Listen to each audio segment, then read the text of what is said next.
क्या हाल चाल my dear students. और आज हम पढ़ेंगे भारत के सभी प्रमुख धर्मों की संपूर्ण जानकारी। और आज की क्लास पिछला जितना भी क्लास हुआ है उन सभी क्लास से जो है वो बिल्कुल स्पेशल होगा, शानदार होगा। तो फटाफट आप सभी लोग लाइव आ जाइए, क्योंकि आज हम पढ़ने वाले हैं वो भारत के सबसे प्रमुख धर्म, जिसके बारे में हमें बहुत अच्छे ढंग से जानने की जरूरत है। क्योंकि यहाँ से सवाल पूछा जाए ये मतलब तय है, मानकर चलिए, क्योंकि एंशियंट हिस्ट्री में यहाँ से सवाल पूछे जाते हैं। जैसा कि आपको पता है कि बौद्ध धर्म हम आपको पढ़ा चुके हैं, जिसकी वीडियो हमारे चैनल पर आपको मिल जाएगा। जैन धर्म भी हम आपको पढ़ा चुके हैं, जिसकी वीडियो आपको हमारे चैनल पर मिल जाएगा। इसके अलावा वैष्णव धर्म, भागवत धर्म, इस्लाम धर्म, यहूदी धर्म, एक और है शैव धर्म, ईसाई धर्म, पारसी धर्म, इन सबों का नॉन स्टॉप मैराथन आज के क्लास में हम लेकर आए हैं। और आज की क्लास एकदम जबरदस्त होगी, आज की वीडियो एकदम शानदार होगा। तो जल्दी जल्दी से एक बार क्लास को शेयर कर दीजिए और कह दीजिए सर बिल्कुल तैयार हैं आज के मैराथन के लिए। जी हाँ, एक मैराथन हम आज लेकर आए हैं, समझिए एक तरह से आप लोगों के लिए। जल्दी से कनेक्ट होइए, क्लास की शुरुआत करते हैं फटाफट। सब लोग आ गए लाइव? बहुत बढ़िया, शुरू करें। क्या पढ़ेंगे बाबू? आज जितने भी प्रमुख धर्म है उन सभी धर्मों का नॉन स्टॉप मैराथन क्लास हम चलाएंगे आपके लिए। सब लोग तैयार हैं? चलिए, जब तैयार हैं तो फिर सोचना किस बात का है। सबसे पहले जैसा कि हमको पता है कि बौद्ध धर्म हम आपको पढ़ा चुके हैं, इसकी वीडियो हमारे चैनल पर आपको मिल जाएगा। जैन धर्म भी हम आपको पढ़ा चुके हैं, इसकी भी वीडियो हमारे चैनल पर आपको मिल जाएगा। जैन और बौद्ध के अलावा सबसे पहले एक संप्रदाय के बारे में जान लीजिए, एक धर्म के बारे में, अजीबक संप्रदाय। जैसे ही नाम अजीबक संप्रदाय आएगा, एक नाम याद रखिएगा, मखलीपुत्र गोशाल। अजीबक संप्रदाय का नाम जैसे ही आ जाए तो एक व्यक्ति का नाम याद रखिएगा, मखलीपुत्र गोशाल। आइए हम टॉपिक पर चर्चा करते हैं। कह रहा है इस संप्रदाय के संस्थापक मखलीपुत्र गोशाल थे, ठीक है। और इसमें एक लाइन और याद रखिएगा कि अशोक के पिता थे बिंदुसार, जिन्होंने, ठीक है ना, अशोक के पिता थे बिंदुसार। बिंदुसार कौन था? बिंदुसार चंद्रगुप्त मौर्य का बेटा था। वो हर्यक वंश वाला बिंबिसार था जी। हर्यक वंश वाला कौन था? कहेंगे सर हर्यक वंश वाला बिंबिसार था। ये कौन है? बिंदुसार है। तो अशोक पहले, अशोक के देखिए पहले आया चंद्रगुप्त मौर्य, फिर बिंदुसार और फिर अशोक। तो वो जब हम मौर्य साम्राज्य पढ़ेंगे तब वो सब जानने की जरूरत है। तो एक पॉइंट आप ये याद रखिएगा कि अजीबक संप्रदाय के संस्थापक मखलीपुत्र गोशाल थे, और अशोक के पिता बिंदुसार जो थे, जिन्होंने कौन सा धर्म अपनाया था, कौन सा संप्रदाय अपनाया था? अजीबक संप्रदाय को मानते थे। तो आपसे प्रश्न ये भी पूछ सकता है कि अजीबक संप्रदाय को मानने वाला सबसे प्रमुख व्यक्ति, तो कहेंगे मौर्य वंश का दूसरा शासक चंद्रगुप्त मौर्य का बेटा बिंदुसार था। चंद्रगुप्त मौर्य ने जैन धर्म को अपनाया था, बिंदुसार अजीबक संप्रदाय को। और अशोक के बारे में जब आइएगा तो कलिंग विजय के बाद अशोक ने शस्त्र को त्याग दिया था और बौद्ध धर्म। देखिए तीन व्यक्ति, इसके पिताजी थे चंद्रगुप्त मौर्य, उन्होंने जैन धर्म को अपनाया। उनका बेटा हुआ बिंदुसार, उन्होंने अजीबक संप्रदाय को अपनाया। और इनका बेटा हुआ, बिंदुसार का बेटा हुआ अशोक, इसने कौन सा अपनाया? इसने जैन धर्म को अपनाया, ठीक है। चलिए, तो एकदम सिंपल हुआ। तो क्या कहा गया? अशोक के पिता थे बिंदुसार। ये सब मौर्य वंश में आएंगे, मौर्य साम्राज्य जब हम लोग पढ़ेंगे।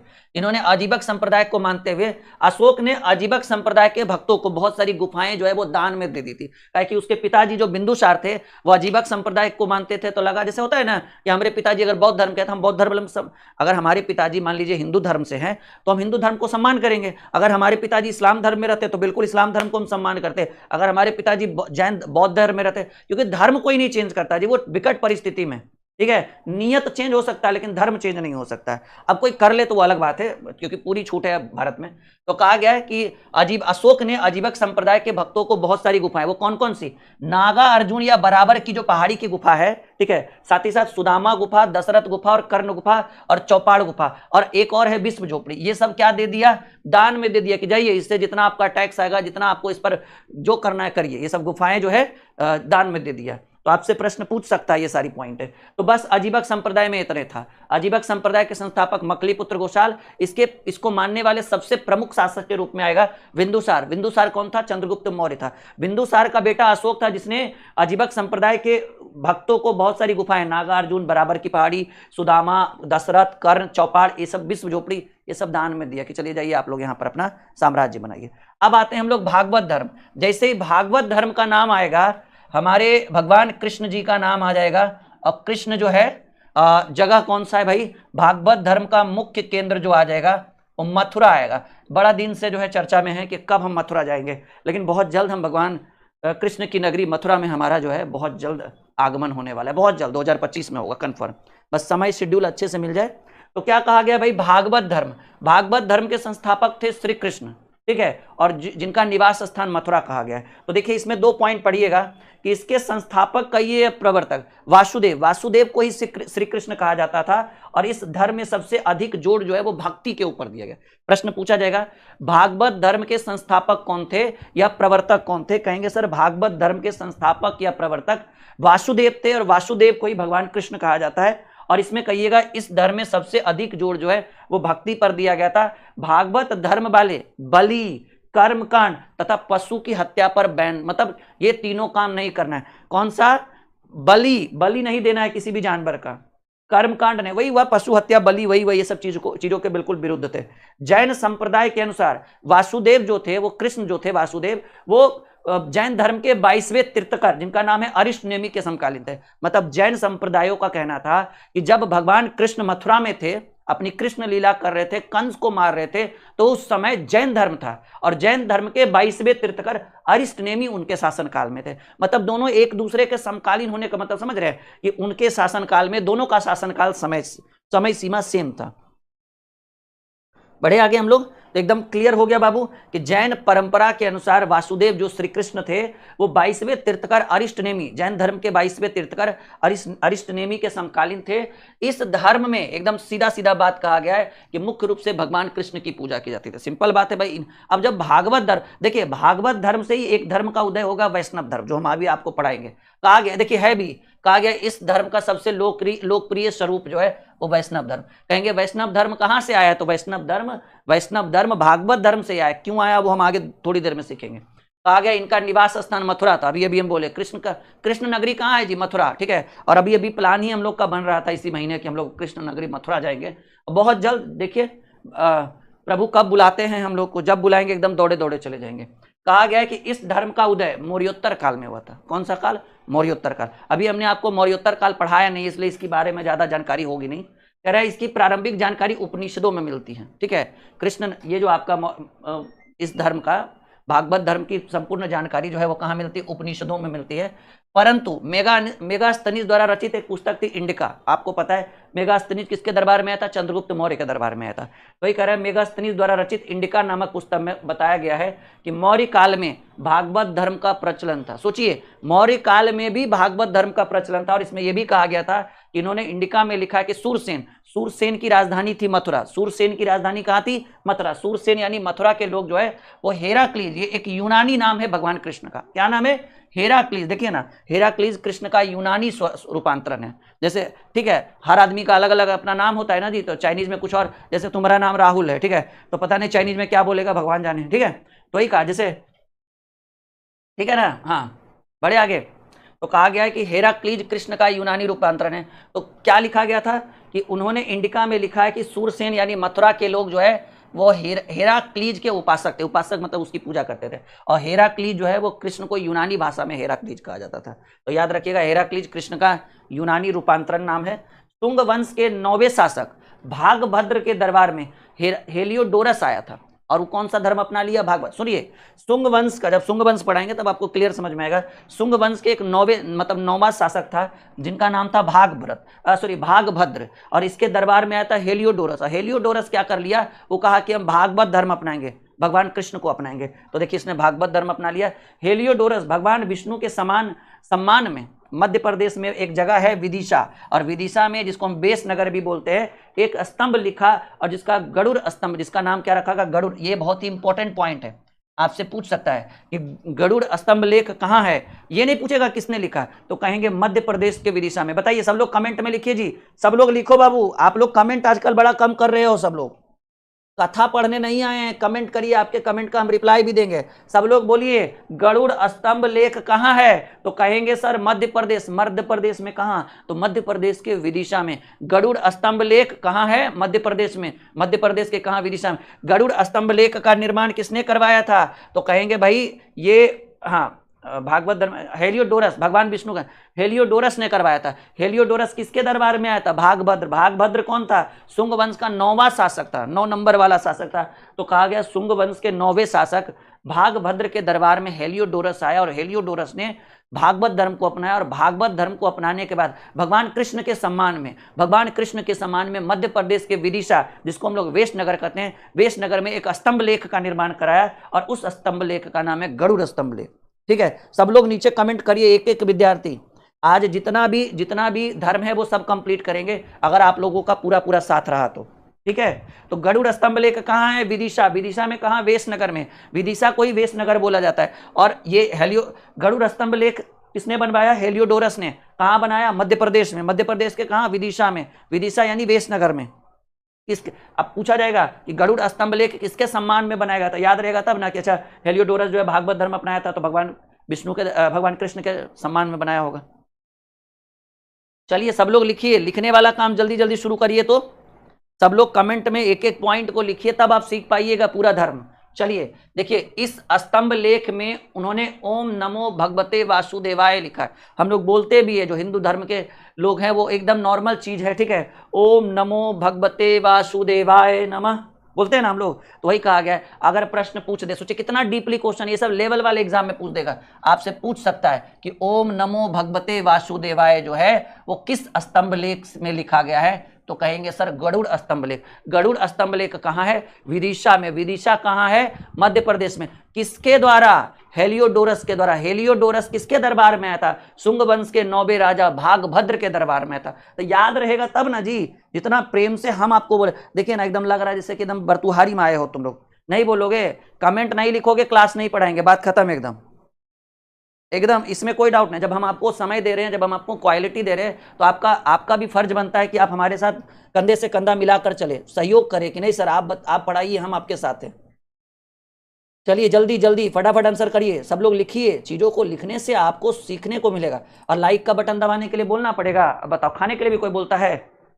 खाने के लिए भी कोई बोलता है? बोलिए ओम नमो भगवते वासुदेवाय कहाँ है, तो कहेंगे सर ओम नमो भगवते वासुदेवाय जो है वो गरुड़ स्तंभ लेख में है। गरुड़ स्तंभ लेख कहाँ है? विदिशा में है। विदिशा के कहाँ? वेशनगर में। किस राज्य में? मध्य प्रदेश में। किसके द्वारा लिखा गया गरुड़ स्तंभ लेख? हेलियोडोरस के द्वारा। हेलियोडोरस कहाँ आया था? शुंग वंश के 9वें राजा भागभद्र के दरबार में। तो इतना लिखिए और इतना बोलिए, तब आपका क्लियर होगा। देखिए एक एक चीज हम सही सही बोले ना कि भाई हेलियोडोरस कृष्ण का, हेराक्लीज पूछेगा। हेराक्लीज किसका यूनानी नाम है? भगवान कृष्ण को हेराक्लीज में, यूनानी भाषा में हेराक्लीज बोला जाता था। ठीक है, शुंग वंश के 9वें शासक भागभद्र के दरबार में हेलियोडोरस आया था और हेलियोडोरस ने भागवत धर्म अपना लिया। और हेलियोडोरस भगवान विष्णु के सम्मान में मध्य प्रदेश के विदिशा में एक स्तंभ लेख का निर्माण किया और उस स्तंभ लेख का नाम है गरुड़ स्तंभ लेख। और उसी स्तंभ लेख में एक शब्द जो हम लोग आम हिंदुस्तानी बोलते हैं, हिंदू धर्म के, हिंदुस्तानी तो नहीं कहेंगे, हिंदू धर्म के लोग बोलते हैं ओम नमो भगवते वासुदेवाय। ये बहुत इंपॉर्टेंट पॉइंट है, याद रखिएगा। चलिए, इस धर्म का सबसे पहले वर्णन, सबसे पहले छंदोग उपनिषद में, सबसे पहला वर्णन कहाँ है? छंदोग। प्रश्न पूछ सकता है कि भाई बताइए कि ये जो आपका भागवत, ये कहाँ गया? हम लोग जो पढ़ रहे हैं, कहाँ से शुरू किया? ये भगवत धर्म जो श्री कृष्ण के द्वारा, याद रखिएगा भागवत धर्म से ही वैष्णव धर्म का निर्माण हुआ। जो भागवत धर्म से वैष्णव धर्म टूटा है, तो वही कहा गया है इस धर्म का वर्णन सबसे पहले किस उपनिषद में हुआ? छंदोग उपनिषद। ठीक है, और छंदोग उपनिषद में देवकी पुत्र किसको कहा जाता है? भगवान कृष्ण को बोला जाता है। और अंगिरस के शिष्य के नाम से भी किनको बोला जाता है? भगवान कृष्ण को ही बोला जाता है। चाहे वो शब्द देवकी पुत्र हो या अंगिरस के शिष्य हो, ये इस रूप में कृष्ण का वर्णन मिला है। सबसे पहले प्रश्न पूछेगा कि ये जो भागवत धर्म है, इसका सबसे पहला वर्णन कहाँ मिला है? कहेंगे अभी पढ़ रहे थे ना, देखिए यहाँ पर हम बोल रहे थे इसका सबसे पहला वर्णन कहाँ गया? जो उपनिषद शब्द था।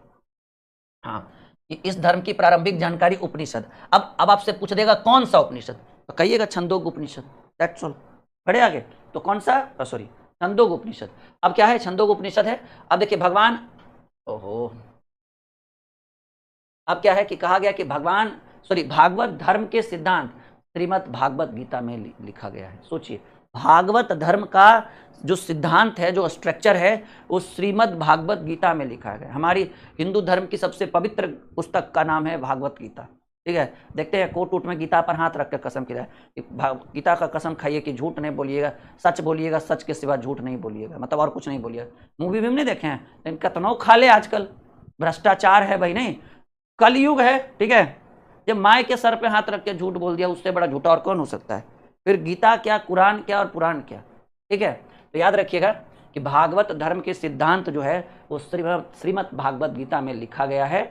और भागवत गीता के रचयिता, भागवत गीता के रचयिता वेद व्यास, ठीक है, वेद व्यास।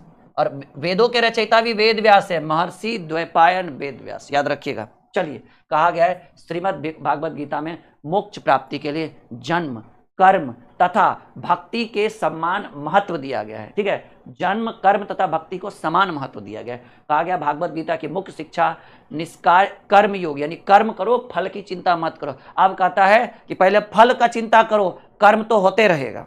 कलयुग है ना भाई, अभी हम लोग क्या कहते हैं कि फल, पैसा देखो कहां से आता है, चोरी चमारी डकैती जो करना है सब करो। आजकल का कल युग, कौन सा युग चल रहा है हम लोग का? कल युग चल रहा है, ठीक है। तो वही कहा गया है कि श्रीमद् भागवत गीता में मोक्ष प्राप्ति के लिए कर्म, जन्म कर्म और भक्ति को समान महत्व दिया गया, ठीक है। तीनों को क्या दिया गया? समान महत्व दिया गया है। भागवत गीता की मुख्य शिक्षा का निष्कार्य कर्म योग है, यानी कर्म करिए, फल की शिक्षा, फल की चिंता मत करें। भागवत संप्रदायों में भक्ति के रूपों की संख्या 9। आपसे पूछ सकता है, ऐसा नहीं भी पूछ सकता है कि भागवत संप्रदाय में कितने प्रकार की भक्ति होती थी? 9 प्रकार की भक्ति, सबका अलग अलग तरीका होता है, उतना डीपली जाने की जरूरत नहीं। कृष्ण के समर्थक को भागवत कहा जाता था, इसलिए इस धर्म का नाम पड़ा भागवत धर्म। कह रहा है पंच प्रात्र व्यूहवाद एवं चतुर्व्यूह सिद्धांत भागवत, ये इंपॉर्टेंट नहीं रहता तो हम बिल्कुल भी इस पर डिस्कशन करते। हो गया, एक दो धर्म खत्म। एक अजीबक संप्रदाय मकलीपुत्र गोशाल, ठीक है ना, और जिसको मानने वाले शासक कौन थे? बिंदुसार, चंद्रगुप्त मौर्य का बेटा बिंदुसार ने अजीबक संप्रदाय को अपना था। अशोक बौद्ध धर्म और चंद्रगुप्त मौर्य, सोचिए तीनों तीन धर्म, चंद्रगुप्त मौर्य जैन धर्म, बिंदुसार अजीबक संप्रदाय, और उसके बाद उनका बेटा आया अशोक बौद्ध धर्म, ठीक है। खैर चलिए, शैव धर्म, अभी भाई सावन चल रहा है। शैव धर्म का मतलब ही हुआ कि जो शिव की पूजा करते हैं, जो भगवान शिव की पूजा करते हैं, वो शैव धर्म के, उसके उपासक जो होंगे वो शैव कहलाएंगे। एकदम सीधा सीधा। सावन का महीना है, बड़ा जस होता है, माना गया है शिवलिंग में जो है ना बड़ा जस होता है। जो मनोकामना लेकर एक बार चल जाइएगा देवघर, पूरा हो जाएगा। हमारे मित्र लोग भी कह रहे थे कि सर चलिए जरा देवघर घूम के आते हैं। हम कहे भाई इतना भीड़, हम कचड़ा जाएंगे, ठीक है। वीआईपी सुविधा तो उम्मीदों नहीं रखिए, बड़का बड़का वीआईपी जाता है और नॉर्मल आता है। तो हम बोले हमको वीआईपी चाहिए भी नहीं, और हम इतना पैदल तो असंभव चीज़ है, अगर हम अपनी गाड़ी से भी जाए तो थोड़ा सा, लेकिन देखिए मन में इच्छा है, ठीक है। तो हम बोले चलिए हम यहीं से प्रणाम कर लेते हैं भगवान शिव को, ठीक है। बाकी अगर ऐसा होगा तो बिल्कुल जाया जाएगा, क्यों नहीं जाएंगे, ठीक है। देखिए, शिव को मानने वाले को शैव धर्म कहा जाता है और उनके उपासकों को शैव कहा जाता है। मोटी मोटी बात है, शैव शिव। अभी कौन सा महीना? सावन चल रहा है जी, बड़ा जस अच्छे से पढ़िएगा। अगर गुस्सा गए ना भगवान जी तो एको को रिजल्ट नहीं होगा। इसलिए आज मुझे मने मने कहते रहे, हे भगवान रिजल्ट हो तो अभी 10 किलो लड्डू कह रहे होंगे ना, एकदम मांग लीजिए, अब ये मनोकामना पूरा हो जाएगा। अभी बहुत सारा वैकेंसी भी आ रहा है 2025 में, अलग अलग एकदम, ठीक है। कह दीजिए भगवान अभी ड्रीम एकेडमी नया चैनल बन लो है, नहीं ऐसे बोलते हैं जी हम लोग नॉर्मली। तो अगर नौकरी लग जाएगा तो 10 किलो लड्डू एकदम बढ़िया मोतीचूर वाला। चलिए एक सेकंड।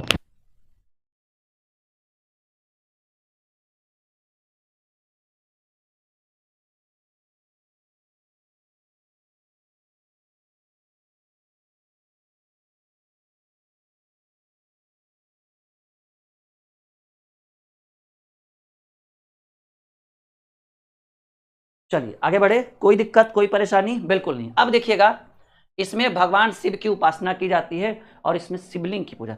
भगवान का ज्यादातर शिव जी का जो है ना शिवलिंग बड़ा मान्य होता है, उसमें कहा जाता है कि बड़ा जस होता है, भगवान तुरंते मान जाते हैं।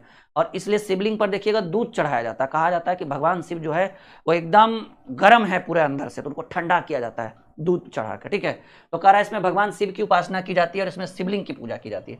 शिवलिंग का पहला साक्ष्य वैसे तो सिंधु घाटी सभ्यता में हड़प्पा की जब खुदाई हुई थी 1921 में, जब हड़प्पा की खुदाई हुई थी तो उसी समय 1921 में हड़प्पा खुदाई हुई, सिंधु घाटी की सभ्यता की खोज हो गई। तो 1921 में जब हड़प्पा की खुदाई हुई थी ना, तभी शिवलिंग का साक्ष्य मिला था। लेकिन ये प्रमाणिक नहीं था, मतलब स्पष्ट एकदम इसका प्रमाण नहीं मिल पाया कि शिवलिंग है कि कुछ और है। तो इसमें कंफ्यूज, मतलब कहते हैं ना कंफ्यूजन में, हाँ था ऐसे करके। तो अगर आपसे पूछा जाए कि शिवलिंग का पहला साक्ष्य जो है कहाँ मिला, तो कहिएगा सिंधु घाटी सभ्यता में, हड़प्पा की खुदाई 1921 में। लेकिन यहाँ पर एक और पॉइंट है कि शिवलिंग का पहला प्रमाणिक साक्ष्य एकदम फिक्स कि हाँ यह शिवलिंग है और शिव पूजा होता था, वो मत्स्य पुराण, ठीक है। सबसे प्राचीन एवं प्रमाणिक पुराण मत्स्य पुराण। पुराणों के रचयिता लोमहर्ष एवं उग्रश्रवा। सुनिएगा, ये पुराणों में सबसे, मतलब सीधा सीधा समझिएगा कि सिंधु घाटी सभ्यता में, हालांकि खोज तो हुआ है सबसे पहले सिंधु घाटी सभ्यता में, लेकिन इसका प्रमाणिक साक्ष्य नहीं है। और सिंधु घाटी सभ्यता पूरा प्राचीन काल में था, और पुराण वगैरह तो इधर आया है नहीं, वेदों की जब रचना हुई थी तो वही कहा गया है कि शिवलिंग का एकदम पहला अगर पूछेगा शिवलिंग का पहला साक्ष्य तो कहिएगा सिंधु घाटी सभ्यता। शिवलिंग का पहला प्रमाणिक साक्ष्य एकदम फिक्स है कि हाँ शिवलिंग है, शिव पूजा होता था, शिव की आराधना की जाती थी, मत्स्य पुराण है। मत्स्य पुराण सबसे प्राचीन और प्रमाणिक पुराण है, और पुराणों के रचयिता जो होते हैं वो लोमहर्ष एवं उग्रश्रवा थे, 2 व्यक्ति थे, ठीक है। चलिए, शैव धर्म को मानने वाले लोकप्रिय वंश पल्लव वंश। पल्लवों की राजधानी कांचीपुरम थी। चोल वंश की राजधानी विजयालय था, ठीक है। राष्ट्रकूट वंश के संस्थापक दंती दुर्ग थे, ठीक है। और चालुक्य वंश के ये सब कुछ एक एक चीज हम पढ़ाएंगे। ये जब हम लोग साउथ इंडिया जाएंगे ना, तो पल्लव हो गया, चोल हो गया, त्रिपक्षीय संघर्ष हो गया, किस तरह से चोल के बादामी, कल्याणी, बतापी, वो सब इतना डीपली पढ़ाएंगे ना, चोल साम्राज्य, मतलब पूरा साउथ इंडिया में हमको 10 दिन लगेगा पढ़ाने में आप लोग को। एंशिएंट हिस्ट्री में ही आता है। जैसे ही साउथ इंडिया खत्म हो गया, दक्षिण भारत, ठीक है, पूरा एंशिएंट हिस्ट्री खत्म, हम घुस जाएंगे मिडाइवल में, ठीक है। कहा गया है कि गुप्त काल में शैव धर्म अपने चरमोत्कर्ष पर, गुप्त काल जब पढ़ेंगे, जिसकी स्थापना श्रीगुप्त ने की थी, ठीक है। और वहां पर जब हम पढ़ेंगे, और गुप्त वंश का सबसे अंतिम शासक शायद भानुगुप्त था, ठीक है। एक एक चीज पढ़ेंगे। तो गुप्त काल में शैव धर्म जो है वो अपने एकदम चरम सीमा पर था। मतलब अगर सबसे कोई पूछा जाए कि शैव धर्म का सर्वाधिक विकास जो है वो किस काल में हुआ है, तो कहेंगे गुप्त काल में। तो लिखिए कमेंट बॉक्स में सब लोग। सर खाटू श्याम बहुत भीड़ होते हैं, हाँ वहाँ भी बहुत मन है। इस बार जो है ना, आप लोगों को 10-15 दिन की हम छुट्टी दे देंगे, और जितने भी तीर्थ स्थल है, जितने भी अच्छे अच्छे हैं, सावन के बाद घूम लेंगे पहले। बाकी तो पढ़ाई तो हम लोग करते रहेंगे, लेकिन जीवन में देखिए, जीवन जब निकल जाएगा ना, तो फिर आप सोचोगे कि क्या किया हमने, तो कुछ नहीं किए, दिन भर पढ़िए रहते नौकरी के चक्कर में। तो नौकरी ठीक है, पढ़िए, लेकिन ये सब चीज़ें भी बहुत जरूरी है हमारे लिए और आपके लिए भी।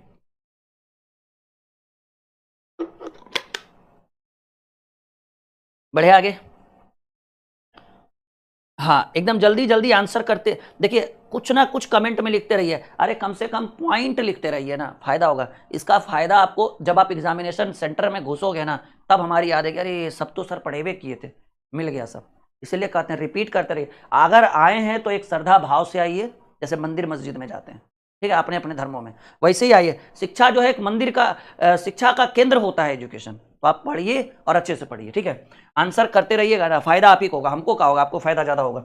शैव धर्म में परमात्मा, जीवात्मा और बंधन के ये सब इंपॉर्टेंट नहीं है। नयनार ने पल्लव काल में शैव धर्म का प्रचार किया। नयनार संत थे, ठीक है। नयनार संतों की संख्या शायद 12 थी, हम साउथ इंडिया में पढ़ेंगे। तो नयनार संतों ने पल्लव काल में भी शैव धर्म का प्रचार प्रसार किया। शैव सिद्धांत के 4 पद थे: विद्या, योग, कर्म और चर्चा। विद्या मिलना चाहिए, योग, कर्म और चर्चा, ये 4 पद थे। शैव सिद्धांत के 3 पदार्थ थे: पशु, पाश्य और पति, ठीक है। पाश्य मुझे नहीं पता, जो इंपॉर्टेंट रहेगा हम उसको बार बार टिक लाएंगे। देखो बाबू, ये जरूरी है, जरूरी है, जरूरी है, ठीक है। तो जब आने दीजिए, पॉइंट आने दीजिए, हम पढ़ेंगे। शैव धर्म के प्रमाण, ठीक है। प्रारंभिक प्रमाण जो है वो हड़प्पा संस्कृति से मिला, ये इंपॉर्टेंट है। प्रश्न पूछ सकता है कि बताइए शैव धर्म का सबसे पहला प्रमाण जो है वो कहाँ से मिला है, तो ये हड़प्पा सभ्यता कहिए, हड़प्पा संस्कृति कहिए, सिंधु घाटी सभ्यता कहिए, जो कहना कहिए। और ऋग्वेद में शिव को रुद्र कहा जाता है। ये देखिए, ये पॉइंट इंपॉर्टेंट है कि शैव धर्म का पहला प्रमाण हड़प्पा सभ्यता से। ऋग्वेद में भगवान शिव को रुद्र कहा जाता था, ठीक है।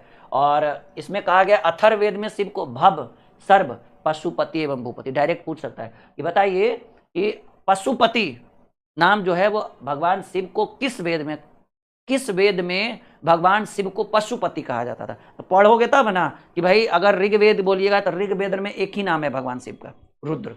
ऋग्वेद में लिखिए सब लोग कमेंट बॉक्स में कि ऋग्वेद में भगवान शिव को क्या कहा जाता था, रुद्र। रुद्र एकदम चट्टेल, एकदम गुस्सा वाला भगवान, ठीक है। तो कहा जाता है ऋग्वेद में भगवान शिव को रुद्र नाम दिया गया था। अथर्ववेद में बहुत नाम है, क्योंकि ये बाद वाला है ना। अथर्ववेद में शिव को भव, सर्व, पशुपति, भूपति कहा गया था। ऋग्वेद में, अथर्ववेद में भगवान शिव को भव कहा गया था, सर्व कहा गया था, पशुपति कहा गया था, भूपति कहा गया था। मत्स्य पुराण में लिंग पूजा का पहला स्पष्ट प्रश्न, अभी अभी हम बोले ना, सबसे लिंग पूजा, शिवलिंग पूजा, लिंग मतलब शिवलिंग पूजा हुआ, शिवलिंग पूजा का सबसे पहला पुराण, सबसे पहला वर्णन कहाँ है? तो हम बोले थे पहला पेज में बोले थे पुराण में, आगे चल के हम क्या पढ़े कि मत्स्य पुराण, पुराणों के रचयिता लोमहर्ष एवं उग्र सर्वा। मत्स्य पुराण कैसा पुराण है? सबसे प्राचीन एवं प्रामाणिक पुराण है, ठीक है। तैतई अरण्यक में रुद्र की पत्नी पार्वती, वो पद्मा, उमा, गौरी ये बने बोलते हैं, तो भगवान शिव की जो पत्नी थी, जिसको हम लोग नॉर्मली पार्वती बोलते हैं, पार्वती का और भी नाम था, माँ पार्वती का नाम था पद्मा, माँ पार्वती का नाम उमा, गौरी एवं भैरवी भी कहा जाता था, ये सब। अब देखिए साउथ इंडिया में भगवान शिव जो है, वो हम लोग जिस क्षेत्र है ना, इससे ज़्यादा साउथ इंडिया में, अगर आप लोग साउथ इंडिया से है तो आपको पता होगा भगवान शिव को साउथ इंडिया, इधर वालों से ज़्यादा, नॉर्थ वालों से ज़्यादा साउथ वाले मानते हैं, बहुत ज़्यादा, ठीक है। तो देखिए यहाँ जब हम पॉइंट पढ़ेंगे तो हमको समझ में आएगा कि दक्षिण भारत में शैव आंदोलन में 63 नयनार संतों ने चलाया था। जब भगवान शिव का जब आंदोलन हुआ पूरे साउथ इंडिया में, तो कितने नयनार संतों ने चलाया था? 63 नयनार संतों ने। मेगास्थनीज ने अपनी यात्रा वृत्तांत में डायनोसिस नाम से, ठीक है, शिव का उल्लेख करते हुए भारत में शिव पूजा का विवरण दिया था। मतलब सीधा सीधा कहिए कि मौर्य काल में भी भगवान शिव के बारे में काफ़ी चर्चा हुई थी, और मौर्य काल में करने वाले थे मेगास्थनीज, ठीक है, तो सेल्यूकस निकेटर का सेनापति था। वही कह रहा है कि यात्रा वृत्तांत में डायनोसिस नाम से शिव का उल्लेख करते हुए, ये पॉइंट याद रखिएगा, ये प्रश्न पूछेगा कि जब मेगास्थनीज अपनी यात्रा वृत्तांत कर रहा था तो भगवान शिव को किस नाम से पुकारा था, उल्लेख किया था, डायनोसिस, ठीक है। एक पॉइंट याद रखिएगा कि वामन पुराण के अनुसार शैव धर्म को मुख्यतः 4 भागों में बांटा गया था। वामन पुराण कौन सा? वामन, प्रश्न ये भी पूछ सकता है। अच्छा आज नोटिफिकेशन नहीं गया था क्या? पता नहीं, हम तो नोटिफिकेशन डलवा दिए थे। हो सकता है कभी कभी नेटवर्क इशू की वजह से, सुबह से बारिश का मौसम हो रखा है, ठीक है, आज तो सारा दिन कोई क्लास ही नहीं ले पाया, एकदम इंटरनेट की भी सुविधा नहीं थी, बिजली की भी सुविधा नहीं थी। अब इन्वर्टर कितना काम करेगा? 4 घंटा, 2 घंटा, 6 घंटा, फिर तो करना ही है इसको। तो वही कह रहा है कि वामन पुराण के अनुसार शैव धर्म के 4 भागों, प्रश्न पूछा जाएगा पूरे शैव धर्म को कितने भाग में बांटा गया? 4 भागों में। और इसकी चर्चा कौन से पुराण में हुई है? वामन पुराण में। पहला कहा गया पशुपतिक, पहला भाग क्या है? पशुपतिक। कह रहा है ये शैव धर्म की सबसे प्राचीन शाखा है। प्रश्न ये भी पूछ सकता है कि शैव धर्म की सबसे प्राचीन शाखा कौन सी है? तो कहेंगे सर शैव धर्म की सबसे प्राचीन शाखा जो है पशुपतिक है। इन्हें पंचार्थिक भी कहते हैं, और पशुपति संप्रदाय के संस्थापक लकुलिश थे। ये बड़ा इंपॉर्टेंट पॉइंट है कि पशुपति संप्रदाय के संस्थापक कौन थे? लकुलिश थे। और इसमें शिव को 18 अवतारों का वर्णन, भगवान शिव के कितने अवतारों का वर्णन हुआ है? 18 अवतारों। तो पहला क्या है भाई? पशुपतिक। ये शैव धर्म का सबसे प्राचीन शाखा है। इसमें पंचार्थिक भी कहते हैं, और पशुपतिक संप्रदाय के संस्थापक लकुलिश थे। कौन थे? प्रश्न पूछ सकता है। पशुपतिक संप्रदाय के संस्थापक लकुलिश थे, और ये इसमें भगवान शिव के 18 अवतारों का वर्णन किया गया है। और लकुलिश को शिव भगवान के 18 अवतारों में से एक माना जाता है। जो लकुलिश थे, जिन्होंने ये वाला संप्रदाय पशुपतिक संप्रदाय के जो संस्थापक थे लकुलिश, उसमें उनको जो है वो भगवान का 18 अवतार माना गया था ना, उसमें से 18 अवतार में से एक माना गया था लकुलिश को, ठीक है। यहाँ तक कोई दिक्कत? पशुपति संप्रदाय का प्रमुख सैद्धांतिक ग्रंथ पशुपत सूत्र था, ठीक है। ज़्यादा इंपॉर्टेंट जो रहेगा हम उसको बड़ा एकदम हाईलाइटेड कर देंगे, ठीक है। कह रहा है कापालिक संप्रदाय, ये नर खोपड़ी में भोजन और जलग्रहण, देखते हैं कंकालवों में खाना खाता था ये लोग। कापालिक नाम से लग रहा है, कापालिक जो कंकाल होता था ना, खोपड़ी का कंकाल, उसी में खाना खाता था, उसी में पानी पीता था, तभी ये लोग शुद्ध माना जाता है कापालिक को। अभी एगो और आएगा, देखिए ना, कौन सा? लिंगायत, ठीक है। अभी लिंगायत आएगा, इसमें मेन चीज पढ़ना होगा। तो कपालिक में क्या पूछेगा? प्रश्न आपसे ऐसे पूछ सकता है कि जो नर की खोपड़ी में भोजन और जल ग्रहण करते हैं, वैसे संप्रदाय को कौन से संप्रदाय को मानने वाले लोगों को कहेंगे कापालिक संप्रदाय। पॉइंट को पकड़िए, क्या पॉइंट कर रहा है? ये नर खोपड़ी में भोजन तथा जल ग्रहण करते थे, और मदिरापान भी उसी में, जो आदमी का खोपड़ी होता था ना, क्योंकि आपको पता है कि खोपड़ी जो है वो एकदम बिल्कुल सड़ता नहीं है बहुत लंबे समय तक, ठीक है। हाँ आज थोड़ा पहले शुरू किए थे क्योंकि लंबा जाएगा आज क्लास, ठीक है। तो वही कह रहा है कापालिक, ये नर खोपड़ी में भोजन और जल ग्रहण करते थे, ये मदिरा पान भी करते थे, अस्थि के भस्म को पूरे शरीर में। कापालिक संप्रदाय वाले जो एकदम पूरा जो जैसे जहाँ पर लोगों को जलाया जाता था ना, वहाँ से जो भस्म होता था वहाँ से लाकर पूरा शरीर, हम लोग का तो रो काँप जाएगा जी खाली सुनिए के, नहीं कि कहीं रात को आइयो नहीं जाए जिसका लगाया है भस्म, और वो लोग लगा के एकदम मस्त फ्लड रहते हैं। वो लोग मदिरापान बड़े लेवल पर करते हैं। कापालिक संप्रदाय के जो लोग हैं, कापालिक वाला मदिरापान एक चरम सीमा पर एकदम, ठीक है, वो एकदम पुष्पा वाला हाल कर देते हैं वो लोग पी के एकदम, समझ रहे हैं। और देखिएगा, कह रहा अस्थि में भस्म को अस्थि के भस्म को पूरे शरीर में लगाते हैं, देखे भी होंगे आप लोग, ठीक है। कापालिक संप्रदाय के संस्थापक जो है इष्टदेव भैरव थे, ये बड़ा इंपॉर्टेंट है। पहला पूछेगा कि भाई पशुपतिक संप्रदाय के संस्थापक लकुलिस, तो भगवान शिव के 18 अवतारों में से एक अवतार इनको माना जाता है, लकुलिस। ये पॉइंट कम से कम याद रखिएगा कि पशुपतिक संप्रदाय के संस्थापक लग, अभी जाइएगा मत, अभी ईसाई धर्म, यहूदी धर्म, इस्लाम धर्म सब पढ़ाएंगे, भाग जाइएगा तो मजा नहीं आएगा फिर, ठीक है। कापालिक संप्रदाय, ये नर खोपड़ी में भोजन और जल ग्रहण करते थे। कापालिक संप्रदाय के संस्थापक इष्टदेव भैरव थे, ठीक है। और ये सब ज़्यादा इंपॉर्टेंट नहीं है, सीधे आइए लिंगायत संप्रदाय, जो इंपॉर्टेंट रहेगा हम उसी पर डिस्कस करते हैं। शैव धर्म की इस शाखा का विकास कर्नाटक में हुआ था। लिंगायत संप्रदाय कर्नाटक में हुआ था, साउथ इंडिया में। इसका प्रारंभ अल्लभ प्रभु तथा उनके शिष्य वाशव ने किया था, ठीक है। ये ज़्यादा इंपॉर्टेंट है। एक याद रखिएगा, पशुपतिक संप्रदाय के संस्थापक लकुलिस थे, और एक कापालिक संप्रदाय के संस्थापक कहाँ गए भाई, इष्टदेव भैरव। ये दोनों ये यहाँ से सवाल पूछ सकता है। क्या कह रहा है, इसका प्रारंभ अल्लभ प्रभु तथा इसके शिष्य वाशव ने किया था। इसमें शिव की उपासना की, सबका शिवे में उपासना होगा। ये शिवलिंग की पूजा करते थे, और इसके शाखा के लोग शैव को जलाते नहीं बल्कि दफनाते। याद रखिएगा कि पहला जो लकुलिस संप्रदाय आया और दूसरा जो कपालिक संप्रदाय आया, इसमें शिवलिंग की पूजा होती थी, सुनिएगा मेरी बात। लेकिन यहाँ पर देखिए, अच्छा शिवलिंग, तीनों का तो शिवलिंग का ही चल रहा था, सॉरी, मुझे लगा मूर्ति पूजा की बात हो रही है। यहाँ तक कोई दिक्कत? सर हिस्ट्री के क्लास क्यों नहीं चल रहे हैं? हिस्ट्री का क्लास, हिस्ट्री का कौन सा क्लास मॉर्निंग में चलता है बाबू? अच्छा, आज नहीं चला है ना? सर का वही प्रॉब्लम बता तो रहे हैं कि पूरे शहर में आज बिजली ही नहीं थी, पूरे जिले में। चलिए, तो क्या कह रहा है, ये सब पॉइंट तो क्लियर है भाई। ये याद रखिएगा सबसे ज्यादा, कापालिक संप्रदाय इष्टदेव भैरव, कापालिक नर की खोपड़ी में भोजन जल और मदिरा पीने वाले संप्रदाय के लोग, कापालिक संप्रदाय। और लकुलिक ये भी इंपॉर्टेंट है बहुत ज़्यादा, कि पशुपतिक संप्रदाय के संस्थापक कौन थे, लकुलिस थे, ठीक है। ये 2-3 पॉइंट याद रखिएगा, बाकी ये सब इतना इंपॉर्टेंट नहीं है। और याद रखिएगा कि ये शिवलिंग की पूजा करते थे। इस शाखा के लोग सबको जलाते थे, जलाते नहीं थे बल्कि दफनाते थे, मुस्लिम संप्रदाय की तरह। चलिए, लिंगायत संप्रदाय, अब देखिए मेन यहाँ पर आएगा। जो लिंगायत संप्रदाय दक्षिण भारत में बहुत लोकप्रिय है। लिंगायत संप्रदाय का विकास कहाँ हुआ? कहेंगे सर लिंगायत संप्रदाय का विकास जो है वो दक्षिण भारत में हुआ। लिंगायत संप्रदाय को संगम या विरसिव संप्रदाय भी कहा जाता है, कह रहा है, ये हो गया। और सबसे अंतिम में जो आएगा, लिंगायत तो इधर भी आ गया, अच्छा कालामुख वाला देखिए। शिव महापुराण में कालामुख संप्रदाय को मतावलंबियों को महाव्रतधर कहकर पुकार। हाँ, तो यही तो है भाई, मेन तो यही है, कालामुख संप्रदाय। इसमें क्या होता था ना कि इसके लोग जो है वो महाव्रत लोग अपने शरीर पर चिता का भस्म लगाकर लपेट कर रहा करते थे हमेशा, समझ रहे। और इसमें कहा गया कि 10वीं शताब्दी में तस्येंद्र नाथ ने नाथ संप्रदाय की स्थापना की थी। ये सब छोड़िए, ये पॉइंट पकड़िए जो इंपॉर्टेंट है। राष्ट्रकूट ने एलोरा में स्थित शैवों के कैलाशनाथ मंदिर का निर्माण कराया था। ये सब इंपॉर्टेंट नहीं है, बस 2-3 पॉइंट याद रखिएगा। पहला संप्रदाय था पशुपतिक संप्रदाय, इसके संस्थापक लकुलिस थे, और इसी संप्रदाय में भगवान शिव के 18 अवतारों की चर्चा हुई थी, और लकुलिस जो थे वो 18 में से एक थे। दूसरा आ जाएगा भाई कापालिक संप्रदाय। ये वो संप्रदाय है जिसमें वहाँ के कापालिक संप्रदाय के लोग जो है वो खोपड़ी में, नर की खोपड़ी में भोजन जल और मदिरा का सेवन करते थे।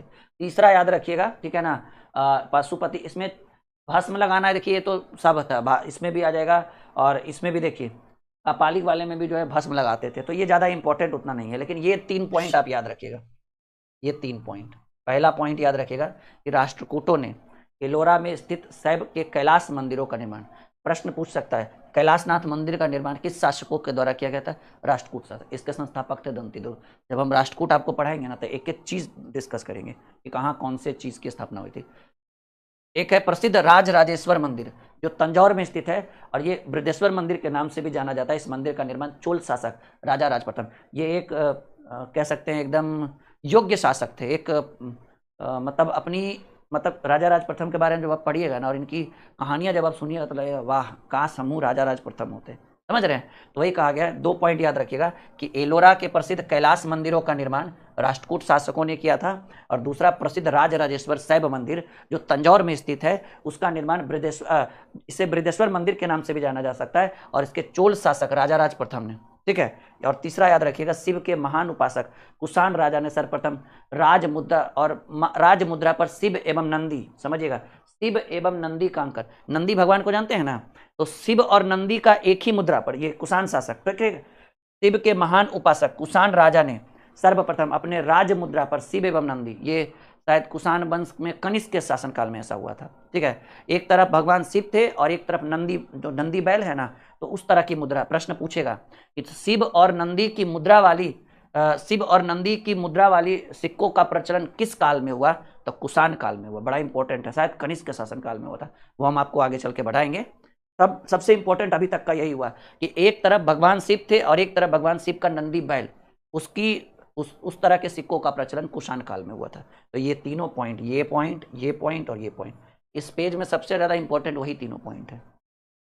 चलिए अब हम लोग सीधे वैष्णव धर्म में आए थे। वैष्णव धर्म कहाँ से आया, अभी अभी हम बोले कि वैष्णव धर्म भागवत धर्म से ही निकला हुआ एक धर्म है, ठीक है। और इसमें जो है ये 6ठी शताब्दी में विष्णु, अरे विष्णु जो है वो भगवान कृष्ण का ही तो अवतार माना जाता है, नहीं तो वही कहा गया है, नहीं विष्णु के अवतार जो है भगवान कृष्ण है, ठीक है। तो याद रखिएगा, भागवत धर्म से ही वैष्णव धर्म का विकास 6ठी शताब्दी में हुआ, मतलब 600 ईस्वी के आसपास। इसमें भगवान विष्णु की अधिक महत्ता है और इसकी चर्चा पुराणों तथा उपनिषदों में है। इसके उपासक को पंचरात्र कहा जाता है, ठीक है। विष्णु का उल्लेख सर्वोच्च देवता के रूप में ऐतेय ब्राह्मण में किया गया है, ठीक है। किसी को कोई दिक्कत, सबको आ रहा है समझ में?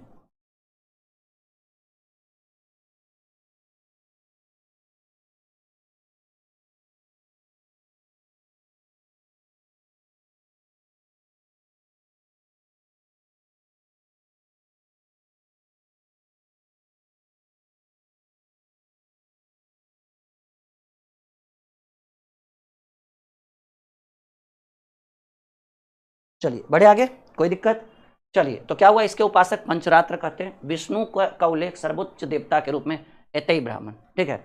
भगवान विष्णु को अपना इष्ट देव मानने वाले उपासकों को वैष्णव कहा जाता था। और जैसा कि आपको पता है कि भगवान विष्णु के 10 अवतार है, तो 10 अवतार के बारे में मत्स्य, कुम्र, वराह, नरसिंह, नृसिंह, और इधर देखिए सारा 10 अवतार, तो एक एक करके पढ़ते रहिएगा, 10 अवतार को पढ़ने की ज़्यादा जरूरत नहीं है।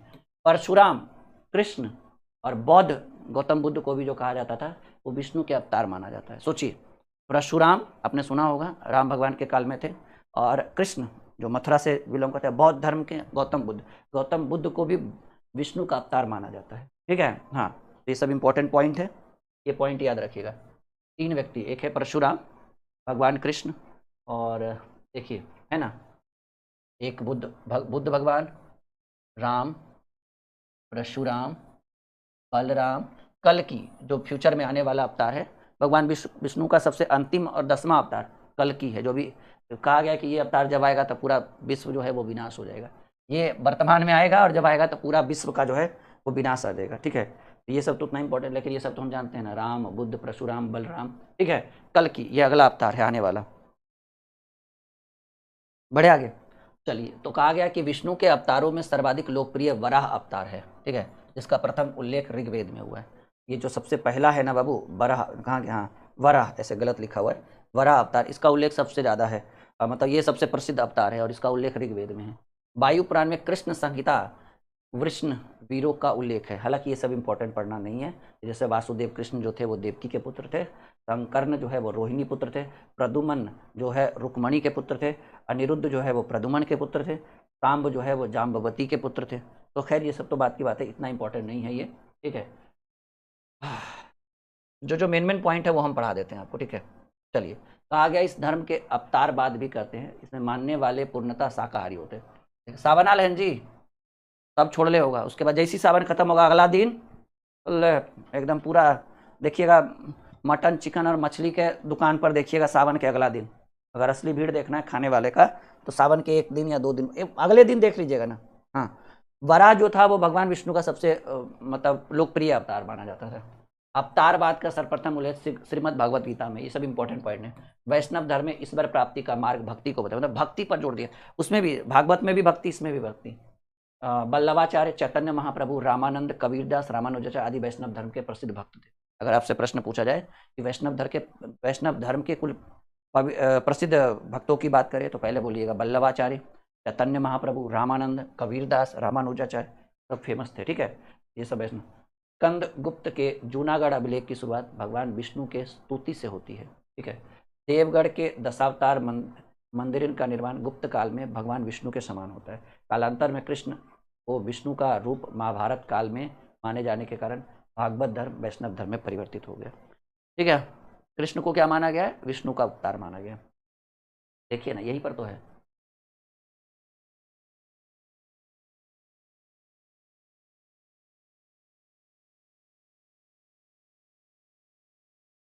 गलत टाइप हुआ है एक दो। देखिए, वैष्णव धर्म का सर्वाधिक विकास जो हुआ है वो गुप्त काल में चंद्रगुप्त द्वितीय के शासनकाल में हुआ है। इनके दरबार में 9 विद्वान रहते थे जिन्हें नवरत्न कहा जाता है। गुप्त काल में वैष्णव धर्म का प्रचार प्रसार जोरों पर था। यहाँ तक कि इंडोनेशिया के साथ साथ मलाया, कंबोडिया, दक्षिण पूर्व एशिया और हिंद चीन जैसे विदेशी स्थलों पर भी धर्म का प्रचार प्रसार हुआ है, वैष्णव धर्म का। कल क्यूज का टाइम पूरा बंद हो गया कल। हाँ, इसके ऊपर टेस्ट भी हम कराएंगे, टेंशन मत लीजिए। ठीक है, अभी देखिएगा, वैष्णव धर्म का विकास दक्षिण भारत में बहुत तेजी से हुआ। बोले थे ना, वैष्णव धर्म का दक्षिण भारत में इस धर्म को मानने वाले को अलवर कहा जाता था। अलवर संत भी होते थे और दक्षिण भारत में 12 अलवार संतों का विवरण मिलता है। भारत में वैष्णव धर्म का केंद्र जो है वो तमिल प्रदेश था। जितने भी तमिल प्रदेश हैं वो केंद्र था। इन सब में तिरुमंगई सर्वाधिक प्रसिद्ध एवं अंडाल एकमात्र महिला संत थी। प्रश्न पूछेगा भी कि वैष्णव धर्म में सबसे प्रसिद्ध कौन था? तिरुमंगई और सर्वाधिक प्रसिद्ध एवं अंडाल एकमात्र। ये पढ़ने की जरूरत नहीं है। ठीक है, चलिए अब यहाँ से थोड़ा सा एनर्जी आएगा आपके अंदर। थोड़ा वैष्णव धर्म ज़्यादा आप लेकर आ गए, हालांकि मुझे उतना क्वेश्चन लाना नहीं चाहिए था। ठीक है, वैष्णव धर्म के बाद आप पढ़िए यहूदी वंश। बड़ा फेमस टॉपिक है जी। यहाँ से एक आध सवाल अगर पूछ दे एकदम बारे न्यारे हो जाएगा। एक बार आप लोग देख लीजिए। ठीक है, वैष्णव बला में थोड़ा ज़्यादा कंटेंट हम लेकर आ गए थे, मतलब 2-4-10 कंटेंट जो था वो फालतू भी था, इसलिए थोड़ा सा बोरिंग लगा होगा आप लोग को वैष्णव धर्म पढ़ने में। लेकिन कोई बात नहीं, ये यहूदी वाला पढ़िए। यहूदी वंश के संस्थापक जो थे वो मूसा थे, जिसको अब्राहम भी कहा जाता है। छोटा सा है, तुरंत खत्म हो जाएगा।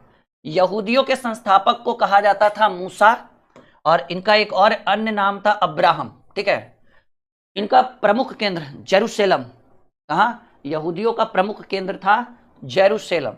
एकमात्र यहूदियों का देश है इजराइल। रोज लड़ाई झगड़ा भी हो रहा है जी, इजराइल और ईरान में बमबारी गोलाबारी। तो इजराइल जो था वो यहूदियों का देश माना जाता है, एकमात्र यहूदियों का देश इजराइल। ठीक है, तो प्रश्न आपसे एक चीज तो एकदम ध्यान में रहेगा, एकमात्र यहूदियों का देश है भाई इजराइल। क्या यह विश्व के प्राचीनतम धर्मों में से एकमात्र माना जाता है? सबसे प्राचीन धर्म जो है, धर्मों में से एक जो है वो यहूदी धर्म को माना जाता है। और इसीलिए आप सुने होंगे अभी इधर लड़ाई झगड़ा 2025 में हुआ इजराइल और ईरान के बीच में अमेरिका जो है हस्तक्षेप करके जो है सीज फायर करवा दिया। वही कह रहा है एकमात्र यहूदियों का देश जो है वो इजराइल है।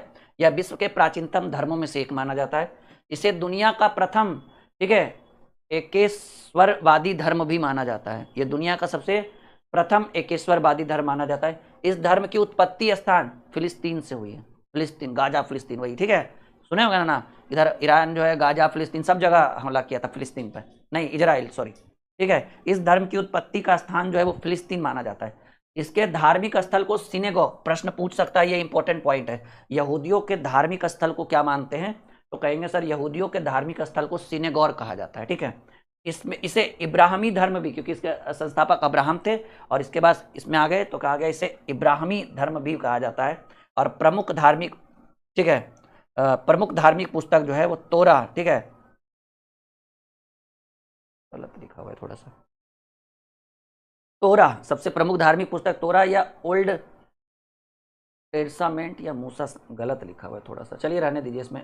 ठीक है, ये लास्ट पॉइंट हम बाद में पढ़ा देंगे। एक सेकंड रुकिएगा, एक सेकंड रुकिएगा थोड़ा।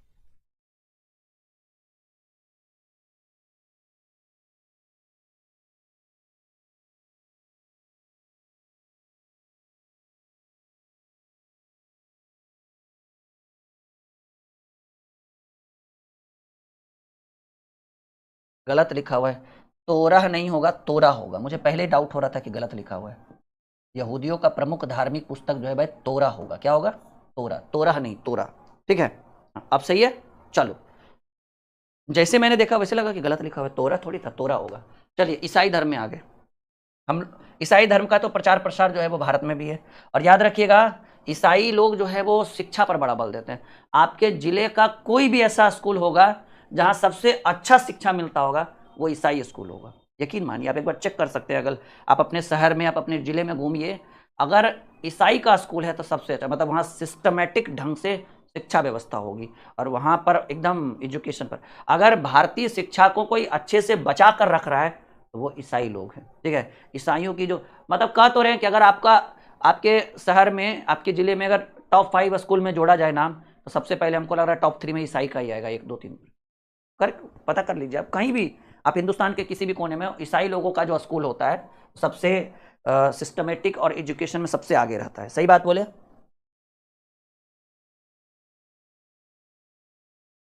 हाँ, चलिए आगे बढ़ते हैं। कह रहा है ईसाई धर्म के संस्थापक ईसा मसीह को माना जाता है।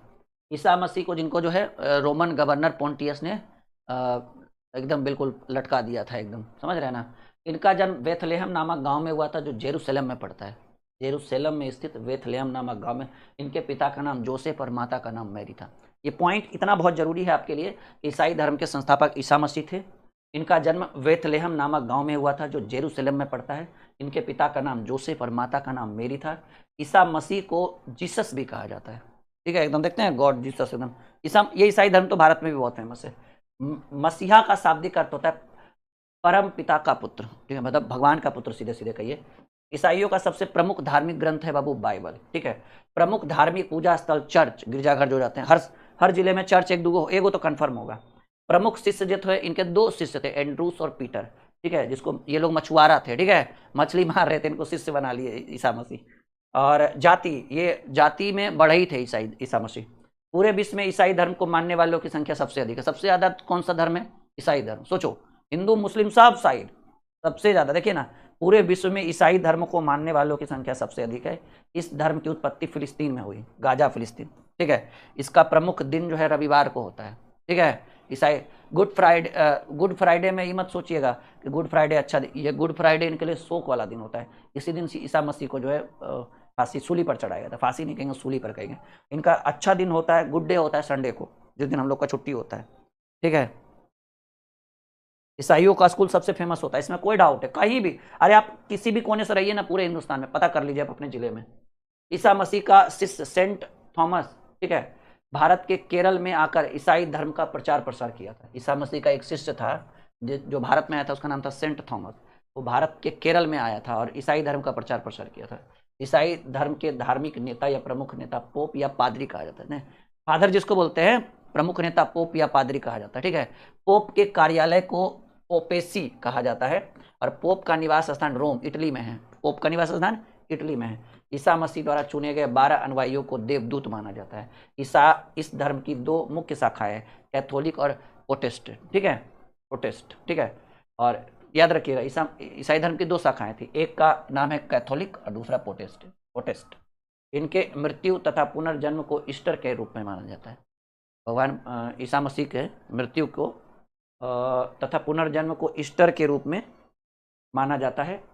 इनके जन्म दिवस को क्रिसमस के रूप में मनाया जाता है तथा मृत्यु पर गुड फ्राइडे। बोले थे ना, गुड फ्राइडे अच्छा दिन नहीं होता ईसाइयों के लिए, खराब दिन होता है, क्योंकि इसी दिन रोमन गवर्नर पोंटियस के द्वारा ईसा मसीह को 33 वर्ष की अवस्था में एकदम सूली पर चढ़ा देगा, टांग दो इसको है, ठीक है। तो याद रखिएगा, इनके जन्म दिवस को क्रिसमस के रूप में 25 दिसंबर को मनाया जाता है। क्रिसमस कब? 25 दिसंबर को क्रिसमस मनाया जाता है। और इनकी मृत्यु पर गुड फ्राइडे, ठीक है। बाइबिल को 2 इनका प्रमुख पुस्तक क्या था? बाइबिल, ठीक है। तो बाइबिल को 2 भागों में बांटा गया, ओल्ड टेस्टामेंट और दूसरा था न्यू टेस्टामेंट। ओल्ड टेस्टामेंट में क्या किया गया है, यह यहूदी इतिहास से संबंधित है, और न्यू टेस्टामेंट में कहा गया इसमें ईसाइयों का धर्म संबंधित विचार है। धर्म के प्रति क्या विचार होना चाहिए, धर्म के प्रति क्या आस्था होनी चाहिए।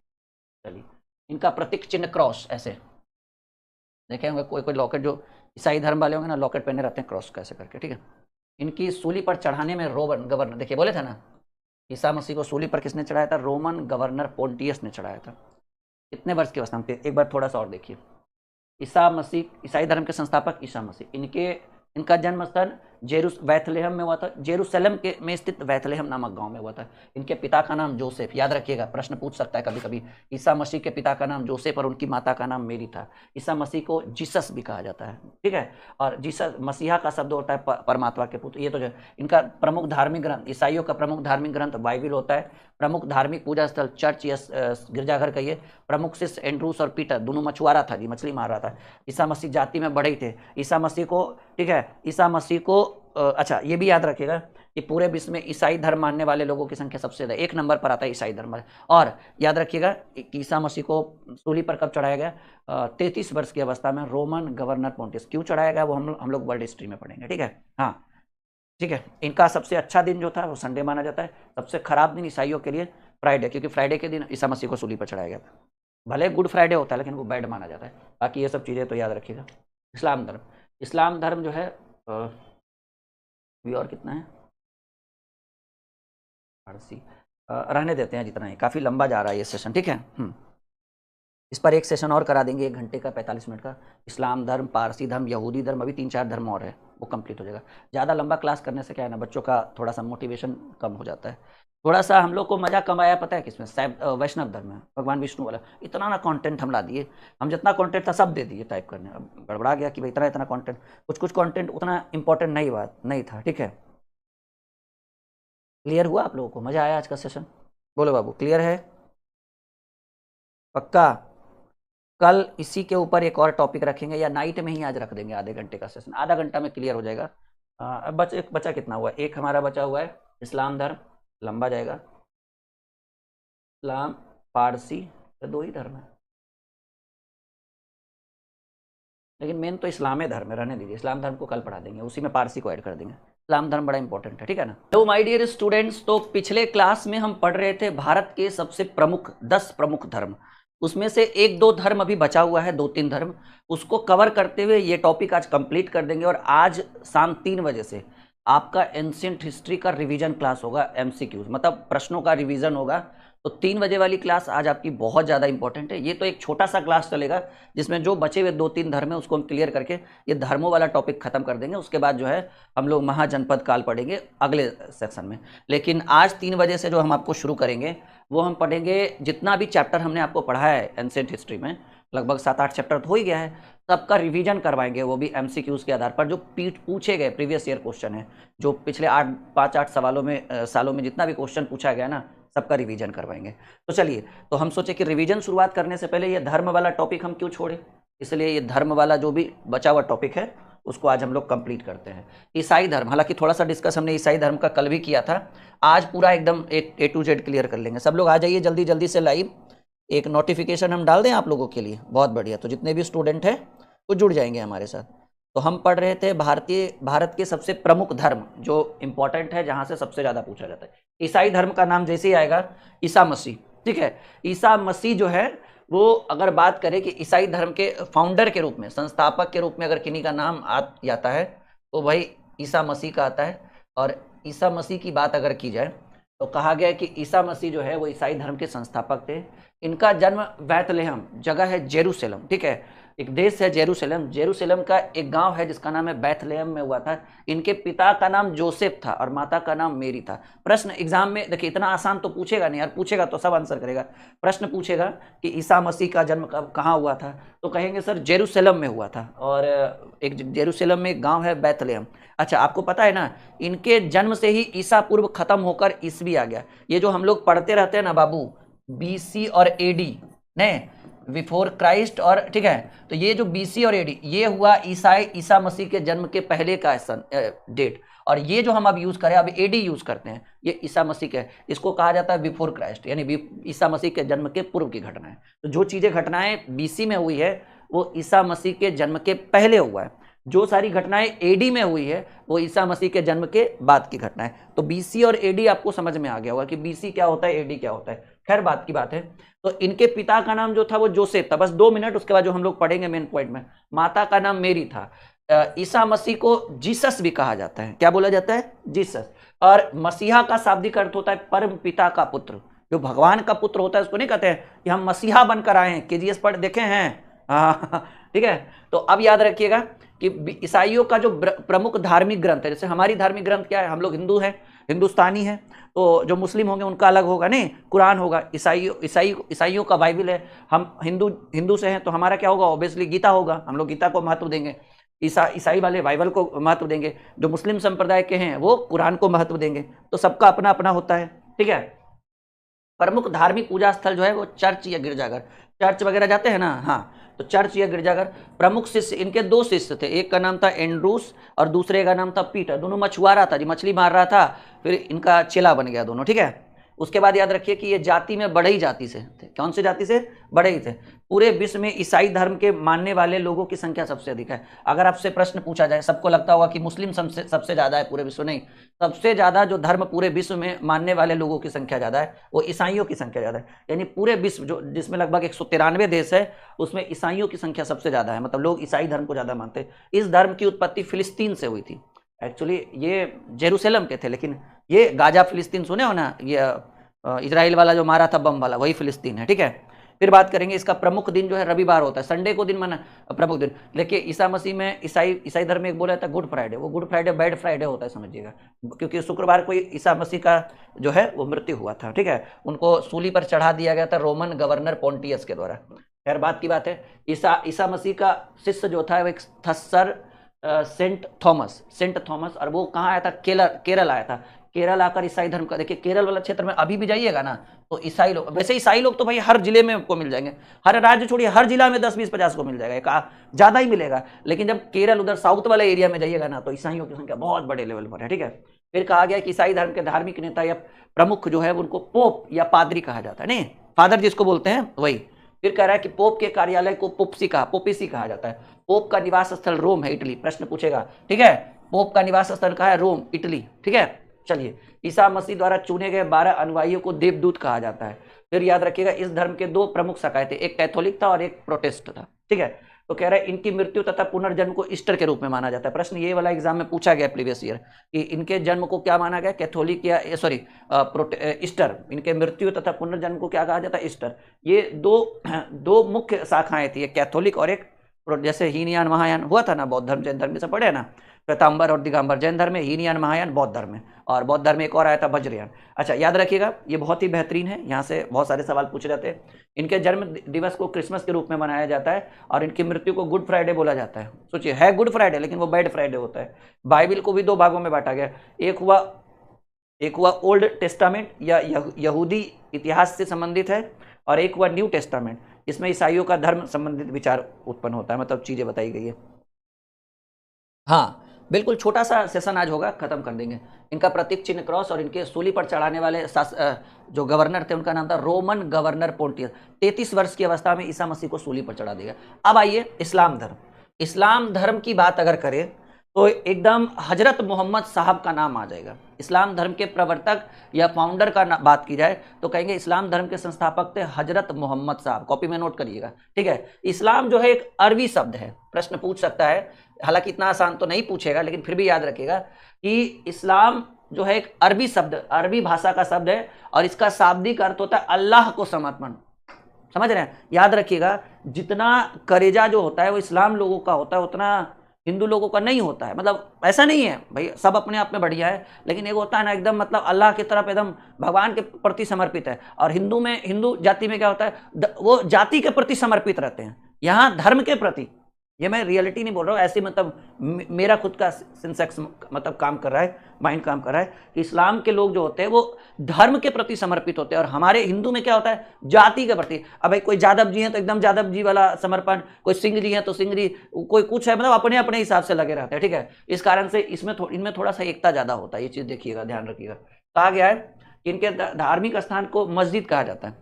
नहीं, मस्जिद इंडिया में भी हर जगह है, क्योंकि भारत पाकिस्तान पहले एक था, 1947 में बंटवारा हो गया, वो उधर चला गया इधर। तो अभी भी भारत में इस्लाम धर्म जो है वो लगभग 20% जो है, भारत में इस्लाम धर्म को मानने वाले लोग कितने हैं? 20%। सोचिए इतना बड़ा एरिया है, 140 करोड़ आबादी में 20% लोग इस्लाम मानते हैं, ठीक है। इस धर्म के संस्थापक क्या बोले थे? पैगंबर हजरत मोहम्मद साहब है।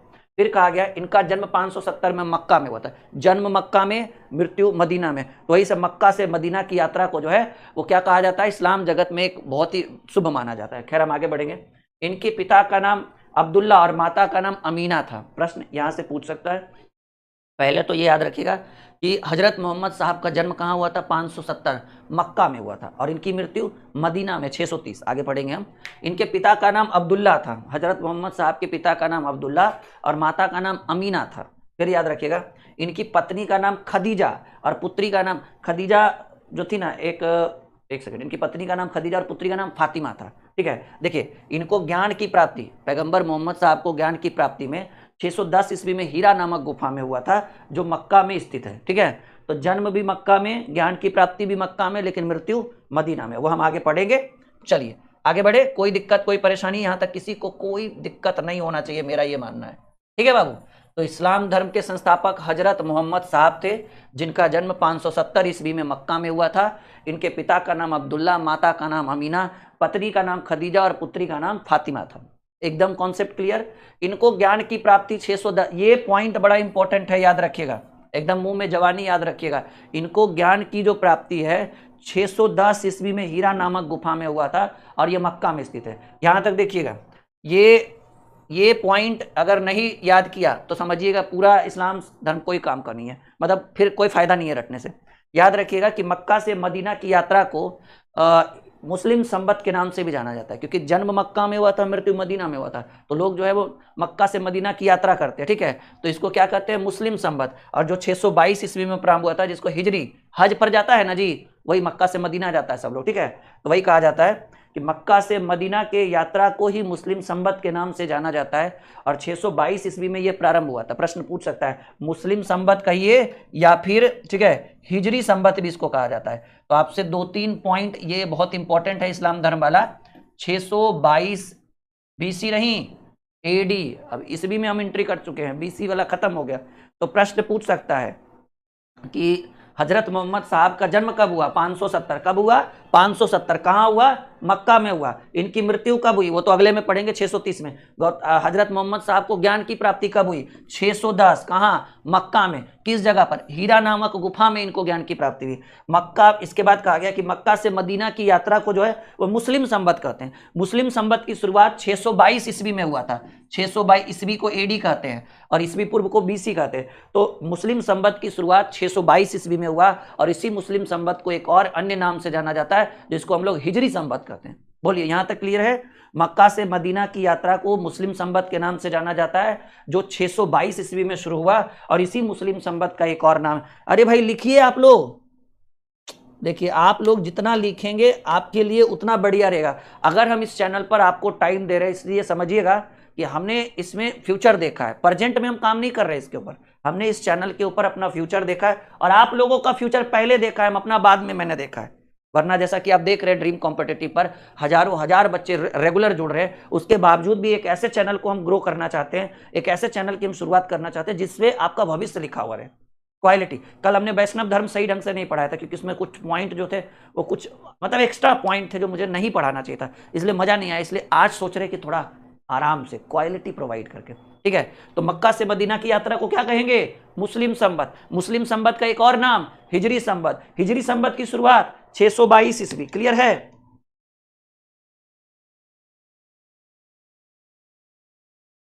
बोलिए।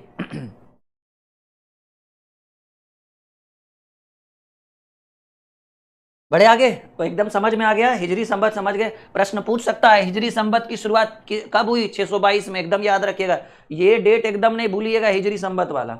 अभी देखिए एक और जो मेन पॉइंट है हिजरी संबत में वो कुछ इस तरीके से है कि हिजरी संबत के एक वर्ष में मात्र 354 दिन ही होता है, ऐसे 355 या 56 नहीं। लेकिन जब हिजरी संबत की शुरुआत हुई तो हिजरी संबत के अकॉर्डिंग, इनके अकॉर्डिंग जो है हर 354 दिन में एक बार कौन सा? हज यात्रा निकाली जाती है। साल में एक बार निकलता है ना, उसी को हिजरी संबत कहते हैं। कह रहा है इनके द्वारा कुरान की शिक्षा का उपदेश दिया गया है जो इस धर्म की सबसे प्रमुख धार्मिक ग्रंथ है। बताए थे ना कि हिंदू का गीता, ईसाइयों का बाइबिल और मुस्लिम संप्रदाय के लिए कुरान, ये एकदम इंपॉर्टेंट है। और कहा गया था हजरत मोहम्मद साहब के द्वारा कि अगर आप एक असली मुसलमान हैं तो आपको कुरान की शिक्षा लेनी चाहिए। अब आपकी सबकी अपनी अपनी इच्छा है, तो ठीक है, हम धर्म के प्रति अपना कुछ वो करना नहीं चाहते हैं। ठीक है, सवाल देखिए यहाँ पर कर रहा है कि इनके द्वारा कुरान की शिक्षा का उपदेश दिया गया कि भाई कुरान की शिक्षा प्राप्त करिए। इस धर्म के सबसे प्रमुख धार्मिक ग्रंथ है कुरान, ठीक है। बाद में अच्छा 630 हम बोले थे, 632 में इनकी मृत्यु हुई। इनकी मृत्यु 632 में मदीना में हुई थी और इनको वही दफना दिया गया। तो भाई हजरत मोहम्मद साहब का जन्म मक्का में कब हुआ था? 570 ईस्वी में। इनको ज्ञान की प्राप्ति हीरा नामक गुफा में, कहाँ?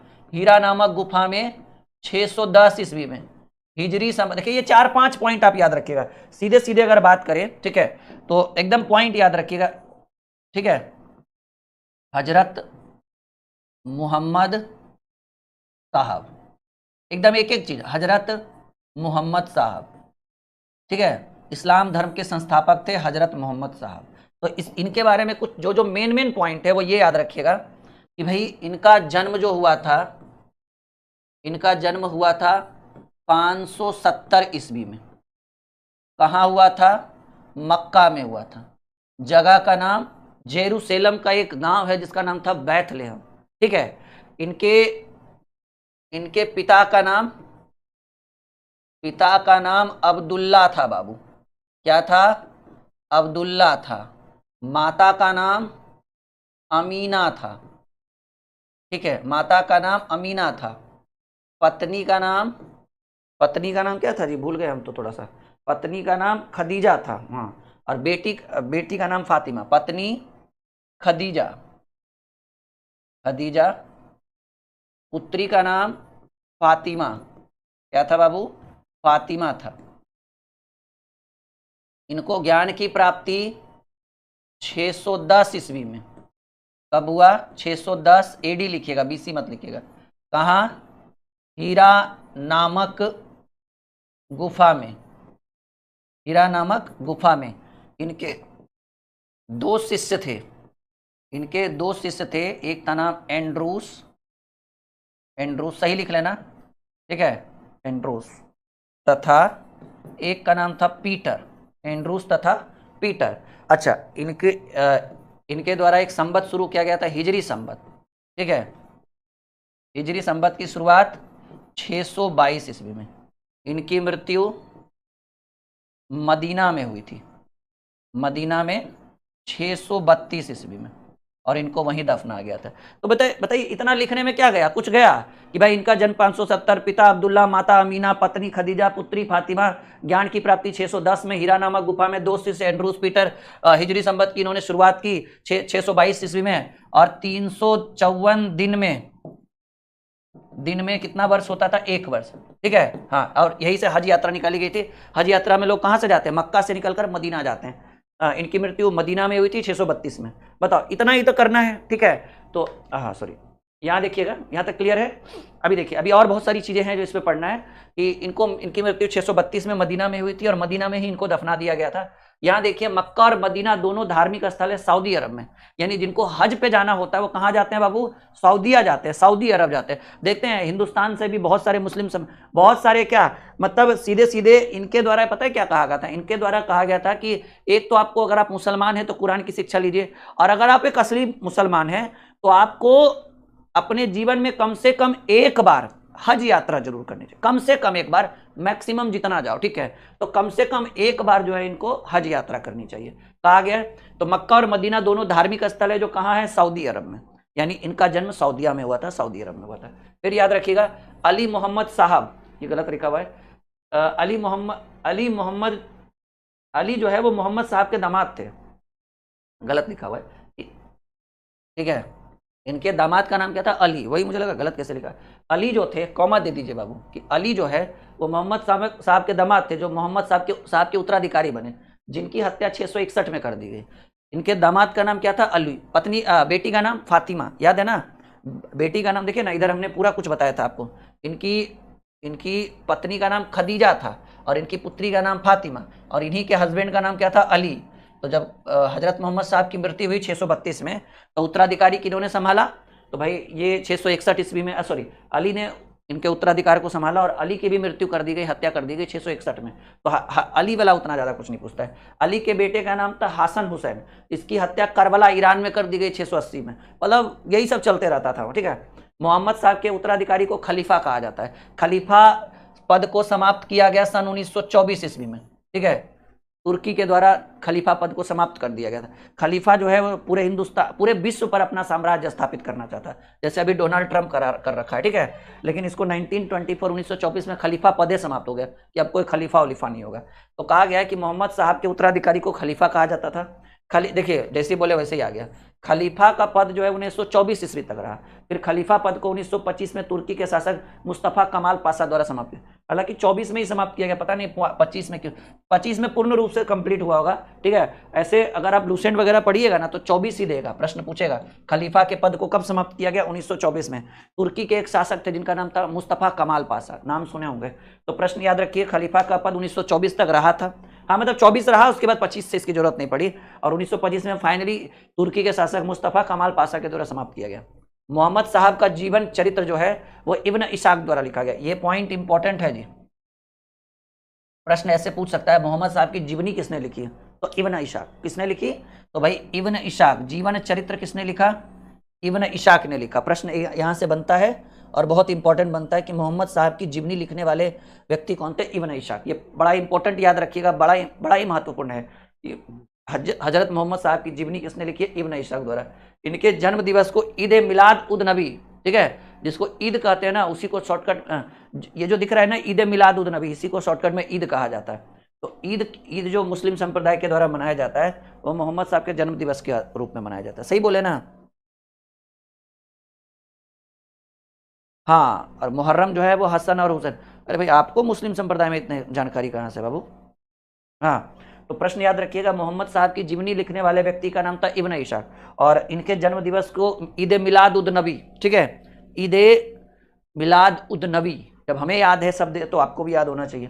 चलिए ये तो पॉइंट देख ही चुके हैं। इनका प्रमुख दिन शुक्रवार था। जिस दिन ईसाइयों का बैड दिन होता है उस दिन मुस्लिमों का गुड डे होता है। नहीं, मुस्लिम कहा जाता है शुक्रवार का जो नवाज होता है, नवाज वगैरह जो भी होता है, ये बड़ा पाक होता है, बड़ा ही मतलब शुभ माना जाता है, ठीक है। तो इनका प्रमुख दिन शुक्रवार होता है। कुरान मूल रूप से अरबी भाषा में लिखा गया। जो कुरान, ये मुस्लिमों का सबसे प्रमुख धर्म ग्रंथ जो है वो, हाँ, कुरान है। और प्रश्न पूछ सकता है कि कुरान जो है वो किस भाषा में? तो सऊदी अरब, देखिए ना, ये धर्म कहाँ से आया है? सऊदी अरब से। मुस्लिम धर्म कहाँ से आया है? सऊदी अरब से। तो एकदम सिंपल सी बात है कि अरबी भाषा में कुरान लिखा हुआ होगा, पूछने की बात ही नहीं है, ठीक है। यहाँ देखिए, मोहम्मद साहब के मृत्यु के बाद इस्लाम दो भागों में बट गया। एक हो गया सुन्नी और एक हो गया शिया। जब मोहम्मद साहब की मृत्यु हुई 632 में मदीना में, तो पूरा इस्लाम जगत जो है वो दो भाग में बट गया। एक कहलाया सुन्नी और एक शिया। सुन्नी जो मोहम्मद साहब के विश्वास पर आधारित थे, और शिया जो उनके दामाद अली थे, समझ रहे हैं, जो मोहम्मद साहब को मानते थे वो लोग सुन्नी कहलाए। अभी भी मुस्लिम संप्रदाय में ये दो कास्ट है, दो विभाग है, एक शिया है एक सुन्नी है, ठीक है ना। तो सुन्नी जो है वो सुनने में विश्वास करते थे और सुनते थे किनकी बातों को? मोहम्मद साहब की बातों को। और शिया जो है उनके दामाद अली के विचारों पर, शिक्षा पर विश्वास करते थे कि नहीं, जो उनके दामाद करे वो सबसे ज़्यादा जरूरी है। इसलिए पूरा मुस्लिम संप्रदाय जो है दो भाग में बट गया। एक हुआ शिया और एक हो गया सुन्नी। सुन्नी यानी सुनना, और सुनते किसका थे? मोहम्मद साहब का। और शिया जो अली के तरफ, उनके दामाद के तरफ चले गए। मक्का की ओर की दिशा में को किबला कहा जाता था, गलत लिखा हुआ है। जो नमाज पढ़ने के समय पश्चिम दिशा की ओर खड़े होते हैं। प्रश्न ये एग्जाम में हो सकता है, कभी पूछ सकता है कि मुस्लिम संप्रदाय के लोग जब नमाज पढ़ते हैं तो किस दिशा की ओर खड़े होते हैं? तो पश्चिम। क्यों? क्योंकि उधर मक्का है, पश्चिम दिशा में ही मक्का है बाबू, ठीक है। जब हिंदुस्तान से पश्चिम की ओर ही सऊदी अरब है और उधर ही मक्का है, इस कारण से लोग नमाज जो है ज़्यादातर पश्चिम से। मुझे भी इतना आइडिया नहीं है पर मैंने भी सुना है। चलिए, भारत में मुस्लिम धर्म का प्रवेश अरबों द्वारा, ये 712 सिंध विजय, मोहम्मद बिन कासिम, नाम तो सुना ही होगा आपने। जब हम आपको पढ़ाएंगे मिडाइवल हिस्ट्री तो सबसे पहले यही पढ़ाएंगे, भारत पर मुस्लिम आक्रमण। 712 ईस्वी से पहले भारत पर किसी भी प्रकार का मुस्लिम आक्रमण नहीं हुआ था, लेकिन यहाँ देखिए सबसे पहले भारत में मुस्लिम धर्म का प्रवेश अरब आक्रमण के द्वारा 712 ईस्वी में हुआ था, जब अरबों ने सिंध पर आक्रमण किया और सिंध के राजा दाहिर थे, उनको जीतकर मोहम्मद बिन कासिम द्वारा आक्रमण किया गया था। और उसी समय से इस धर्म का प्रचार प्रसार हुआ और मजबूती के साथ। ये यहाँ से कौन सा इतिहास शुरू हो जाता है? यहाँ से मध्यकालीन इतिहास, मिडाइवल हिस्ट्री की शुरुआत यहीं से होगा, जब सिंध के राजा दाहिर के ऊपर कहाँ से अरब आक्रमण होता है। अरब आक्रमण कहिए, इसी को मुस्लिम आक्रमण भी कहा जाता है। प्रश्न में पूछा भी जाता है कि भारत पर पहला सफल मुस्लिम आक्रमण कब हुआ, 712 में इनके द्वारा हुआ। तो मोहम्मद बिन कासिम के द्वारा। इस 17 साल का लड़का पूरे हिंदुस्तान के एक बड़े एरिया को जीत कर चला गया और क्या उसको बोलते हैं हम, कौन सा टैक्स इसने लगा दिया, क्या बोलते हैं अकबर ने, कौन सा, हाँ जजिया लगा दिया। जजिया लगा दिया और भारतीय राजा 300 वर्षों तक जजिया भेजते रहे वहाँ अरब में। सोचिए कितना खौफ था इसका। मोहम्मद बिन कासिम जब भारत आया 712 में, इसकी उम्र मात्र 17 वर्ष थी और 17 वर्ष का एक लड़का जो भारत में आकर भारत के राजाओं को हराकर 712 में भारत के एक बड़े क्षेत्र को अधिकार कर लिया और लूटपाट करके अरब चला गया और भारतीय राजाओं पर, भारतीय प्रशासन पर जजिया कर लगा दिया। और यकीन नहीं मानिएगा, इतना खौफ था कि 300 वर्षों तक भारतीय राजाओं ने इनको जजिया दिया। और वो भी आकर ले नहीं जाता था, ये लोग जाकर पहुंचाते थे सऊदीया कि भाई लीजिए आप अपना जजिया कर लीजिए। सोच सकते हैं भारत की दुर्दशा क्या थी। चलिए आगे बढ़ते हैं। इस धर्म को मानने वालों को 5 अनिवार्य कर्तव्य मानना पड़ता है। बकरीद के अवसर पर बकरे की कुर्बानी देना चाहिए। फिर बात की बात है, 5 अवसर, मतलब जो मुस्लिम धर्म को मानते हैं उनको 5 बात मानना होगा। पहला कि बकरीद के अवसर पर आपको बकरे का कुर्बानी देना चाहिए। चलिए बात की बात है। प्रतिदिन 5 वक्त नमाज पढ़ना चाहिए। एक फजर नाम है, एक जूहर, असर, मगरिब और ईसा, ठीक है। जरूरतमंदों को दान देना चाहिए, ये कहा गया था। रमजान के महीने में सूर्योदय के पहले तथा सूर्यास्त तक रोजा यानी उपवास रखना चाहिए। हर मुसलमान को जीवन में कम से कम, देखिए बोले थे ना, जीवन में कम से कम एक बार हज यात्रा करनी चाहिए, यानी मक्का स्थित काबा की यात्रा करनी चाहिए। मुस्लिम संप्रदाय से खत्म। इतना अगर आपको याद है, इतना अगर आपका क्लियर है तो समझिएगा मुस्लिम संप्रदाय से रिलेटेड एक भी सवाल आपसे नहीं छूटेगा। पारसी, आइए पारसी धर्म के पैगंबर जो है जरथुष्ट, एक ईरानी व्यक्ति थे। क्या नाम था? जरथुष्ट। बोलने आएगा? ठीक है। सुन्नी मोहम्मद साहब के लोग थे, सिया उधर उनके दामाद अली की तरफ गए थे। पारसी धर्म के पैगंबर के रूप में किन्हें माना जाता है? जरथुष्ट, एक ये ईरानी व्यक्ति थे। इनका पवित्र धार्मिक ग्रंथ जो है वो जिंदा अवस्था। प्रश्न पूछा जाएगा कि पारसियों का पवित्र धार्मिक ग्रंथ क्या है? जिंदा अवस्था। कह रहा है इनके अनुयायी को अग्नि पूजक कहा जाता है और इनके देवता को अहुर देवता कहा जाता है। ये 4 पॉइंट याद करिए पहले। पारसी, ठीक है। हाँ, जो हिंदू लोग हैं उनको 4 धाम की यात्रा करनी चाहिए। बिल्कुल, अंजलि ने सही कहा बाबू, ठीक है। पारसी धर्म के पैगंबर के रूप में जरथुष्ट को माना जाता है। इनका पवित्र धार्मिक ग्रंथ जो है वो क्या है? जिंदा अवस्था। पारसियों का प्रमुख धार्मिक ग्रंथ जिंदा अवस्था। और इनके पैगंबर को क्या कहते हैं? जरथुष्ट। रटिए, पारसियों के पैगंबर को क्या कहते हैं? जरथुष्ट। अच्छा एक बात और, 3 बजे से आज से आपका रिवीजन क्लास शुरू हो रहा है 3 बजे से, तो एकदम तैयार रहिएगा बहुत जबरदस्त तरीके से। और 3 बजे से जो आपको मैराथन हम आपको देंगे वो एकदम स्पेशल रहेगा। पूरा एक्सप्लेन कर करके एक सवालों की पूरी डिटेल निकाल के देंगे। इनका पवित्र धार्मिक ग्रंथ जिंदा अवस्था है। इनके अनुयायी जो है वो अग्नि पूजक कहा जाता था। इनके देवता के रूप में अहुर देवता को माना जाता था, ठीक है। कुछ और पॉइंट है पारसियों में, वो पढ़िए और उसके बाद हमारा जो है ये धर्मों का खेल खत्म हो जाएगा। उसके बाद अगले कुछ दिन रिवीजन चलेगा, 2-3 दिन। उसके बाद हम लोग सीधे एंट्री करेंगे महाजनपद काल। कह रहा है इनका धार्मिक स्थल अग्नि मंदिर था। पारसियों का धार्मिक स्थल क्या है बाबू? कहेंगे सर इनका प्रमुख धार्मिक स्थल जो है वो अग्नि मंदिर था। पारसी मंदिरों को आतिश वहराम कहा जाता था। तो जो पारसियों का जो मंदिर होता था उसको क्या बोला जाता था? आतिश वहराम। इन पर अरबों द्वारा आक्रमण कर जबरन मजबूर करके जरथुष्ट को इस्लाम स्वीकार कराने पर मजबूर करना। पारसियों को क्या कर दिया कि भाई तुम लोग जो है वो इस्लाम धर्म अपना लो, ठीक है। जिस कारण वहां से आदमी भागकर भारत आकर गुजरात में बस गए। मतलब पारसी कहाँ है? गुजरात में बसे। और पारसी धर्म की उत्पत्ति जो है एक्चुअल में ईरान से हुई थी। वैसे भी देखिए ना, यहाँ पर कौन सा है? जरथुष्ट कहाँ के थे? ईरानी थे। यानी पारसी धर्म का जो मुख्य केंद्र क्या माना जाता है? कहेंगे सर पारसी धर्म का जो मुख्य केंद्र माना जाता है वो ईरान को माना जाता है। क्या माना जाता है बाबू? ईरान को माना जाता है, ठीक है। तो आई थिंक मेरे हिसाब से इतना ही है। अगले दिन से हम पढ़ेंगे महाजनपद काल। और इसी महाजनपद काल में बहुत सारे राजधर्म आए, बहुत सारा आपका महाजनपद काल आएगा। एक एक चीज, एक एक महाजनपद काल के बारे में पूरी जानकारी हम आपको देंगे। तो खैर ये तो आगे चल के, लेकिन महाजनपद काल की शुरुआत करने से पहले आज 3 बजे वाला क्लास आप लोग जरूर जुड़िएगा, क्योंकि 3 बजे जो है वो एंशिएंट हिस्ट्री, जितना भी 10 चैप्टर हम पढ़ाए हैं ना, आज से रिवीजन शुरू होगा। और रिवीजन बहुत ज़रूरी है, कितना पढ़ते हैं वो मैटर नहीं करता, कितना क्वेश्चन आप कलेक्ट करके उसका आंसर कर। और जितने भी क्वेश्चन लेकर आएंगे सब प्रीवियस ईयर है, पिछले 5 वर्षों में जो जो सवाल पूछा है चैप्टर वाइज उसका रिवीजन करेंगे। तो आपके लिए बहुत ज़्यादा इंपॉर्टेंट रहेगा वो रिवीजन क्लास। कुछ भी हो जाए, खाना खाने भूल जाना, लेकिन 3 बजे वाली क्लास आज मत छोड़ना।